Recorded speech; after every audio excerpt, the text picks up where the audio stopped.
Holy flippity flip flop flap and smokes, everyone. We've just got a new shocking report from Sweden that reveals a lot of information about what happened with Nordstream 2 and who blew it up. And people, this is going to be a good one. I've got lots of data, lots of news, lots of information, lots of reports to go over about what's really happening with Nordstream, what's really going on with Europe, Russia, the US, etc. Because there's definitely a lot of propaganda from both sides, from the West and from the East. And I found a lot of information today that you're not going to see on the mainstream media. Because I don't know if you've been watching the news lately, but things between Ukraine and Russia are escalating rapidly. We're seeing more and more attacks from Russia on Ukraine's capital, Kiev, every single day. After the Nord Stream pipeline sabotage and the attack on the Crimea Bridge, Russia has unleashed its fury. And the findings we get from these reports on who really blew up Nord Stream 2 could have the potential to create World War III. And time is running out. Both Russia and Ukraine are getting desperate. And the stakes for victory have never been higher. So everyone, what is really going on? What are these new reports telling us? Well, let's not waste any time, ladies and gentlemen. Let's get straight into the news, the facts, and the data. It was September 26, 2:03 a.m. local time. An explosion was detonated originating from Nord Stream 2. A pressure drop in the pipeline was reported and natural gas began escaping to the surface southeast of the Danish island of Bornholm. 17 hours later, the same occurred to Nord Stream 1, resulting in 3 separate leaks northeast of Bornholm. All 3 affected pipes were rendered inoperable. The leaks are located in international waters, not part of any nation's territorial sea, but within the economic zones of Denmark and Sweden. And because some of these attacks happened in Denmark and Sweden's waters, they've been the ones doing the investigations. And they have come out and confirmed recently that yes, it has 100% been an attack. It's not because of some break or some leak. It has been because of sabotage and explosion. But what else their findings are saying is more shocking, which we'll get into in a moment. And on September 29th, Russia's President Vladimir Putin said that the Nord Stream emergency was an act of terrorism. Now, after this attack on the pipeline, NATO and Ukraine have been quick to say that this was an attack done by Russia. But a lot of analysts are saying it doesn't make sense for Russia to attack its own pipeline, especially when that pipeline was its last use of leverage against Europe. And the Kremlin has repeatedly dismissed claims it destroyed the pipeline, calling such allegations stupid and absurd, and claiming that it is the US that has the most to gain from gas leaks. So, is it possible it could be the US, everyone? Well, some US officials actually did say that they would do it just months earlier. Let's listen to what Victoria Nuland, Secretary of State for Political Affairs, has to say about this. We continue to have very strong and clear conversations with our German allies, and I want to be clear with you today.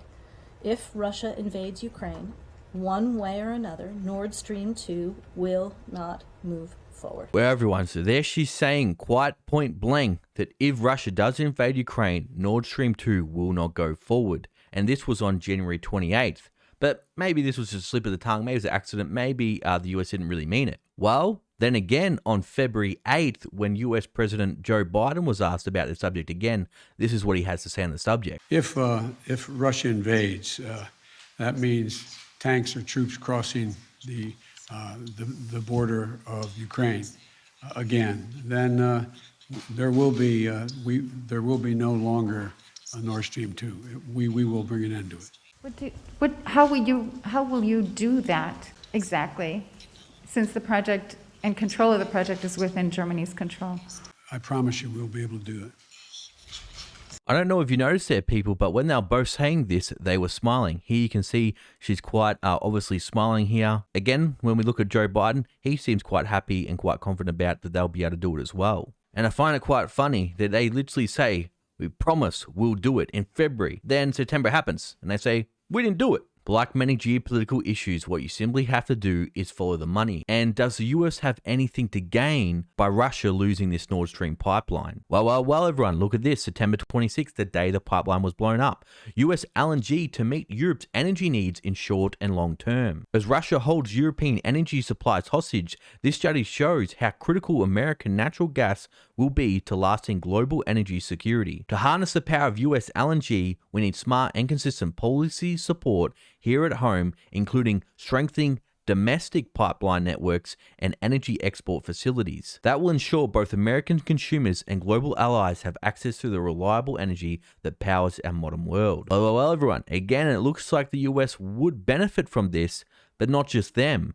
The day after this attack, another pipeline was announced. Look at this, September 27th, the day after the attack. Baltic Pipeline, Norway-Poland gas pipeline opens in key move to cut dependency on Russia. So again, just using common sense here, the US has said they'll do it, they'll benefit from it, and also some European nations the day after this attack was done, they then opened their own pipeline and they will benefit from it as well. But if that wasn't enough circumstantial evidence to convince you that Russia didn't do it, well, there's another attempted attack on one of their gas pipelines to Turkey. Reuters reported Russia say several arrests in forward attack on Turkstream pipeline. The Kremlin said on Thursday that several people had been arrested during a forward attack on the Turkstream gas pipeline on Russian territory, Interfax News agency reported. Russia said it's stepping up its security on the Turkstream pipeline, which carries Russian gas to Turkey, amid unexplained ruptures on the Nordstream gas pipelines in the Baltic Sea and oil leak on the Druzhba pipeline in Poland. So again, just me here trying to use common sense.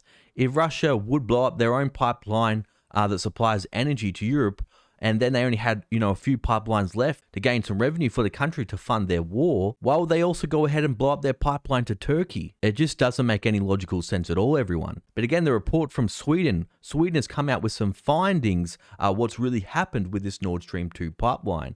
And what they're saying or what they're not saying is more and more convincing of who really did it. Look at this, everyone. This is shocking. Sweden unwilling to share Nord Stream investigation findings. Why are they not wanting to share their findings, everyone? If it was Russia, I'm sure they would share the findings straight away, and it'll be all over mainstream media confirming that Russia was the one that blew up the Nord Stream 2 pipeline. Again, Reuters, Sweden shuns formal joint investigation of Nord Stream leak, citing national security. So Denmark and Germany wanted to join Sweden in this investigation, but they're saying, no, we don't want you to join. We don't want to share any of our findings. What are they hiding, everyone? He said Sweden had rejected the proposal for a joint investigation team, GIT, from Judicial Cooperation Agency Eurojust because a joint investigation would include legal agreements under which Sweden would have to share information from its own investigation that it deemed confidential. This is because there is information in our investigation that is subject to confidentiality directly linked to national security. So again, I think their silence on this matter and their refusal to share any information makes it pretty convincing that it wasn't Russia. Because like I said, if it was Russia, they'd immediately say it and it'll be all over the mainstream media news. And if you want more evidence, ex-Polish FM deletes tweet implying US sabotage gas pipeline. He tweeted, "Thank you, USA." Now you may think, well, why does this matter? It's not too important. This is Russia, Ukraine. It doesn't affect me in the US, Australia, etc. Well, it does affect all of us, everybody. And I normally do things on the markets, the economy, the US market, stock, bonds, cryptos. Why I also want to pay attention to this as an investor as well is because I like to look at the macro picture and the geopolitical picture, because if we do get a report or if Sweden does finally admit that it was the US or some other nation, whatever, and then Russia deems this an act of war, and then all of a sudden NATO gets involved and this creates World War III, well, this means we're going to see more Armageddon and devastation in the global markets. We're going to see the stock market collapse, bond market collapse. We're going to see inflation turn into hyperinflation because governments around the world are going to have to ramp up their spending to fund this war. Because look at this, we already are seeing fragmentations in the global economy.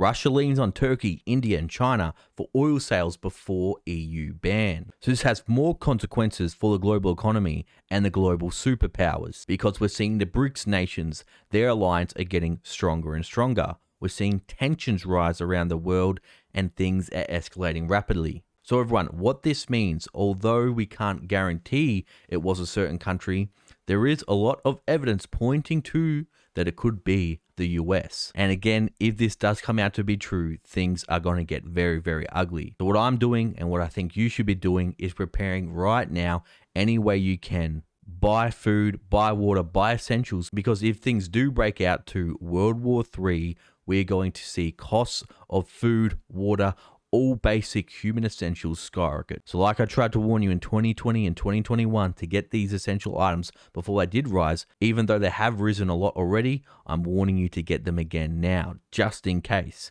Again, just like insurance, you hope it never happens. You hope you never have a car accident, but you still get car insurance just in case. This should be the case with your essential preparations as well. But everyone, what do you think about this? Let me know down below. Now, for all my loyal viewers and subscribers still watching, you're awesome. Thanks for watching. I'll see you all in the next video.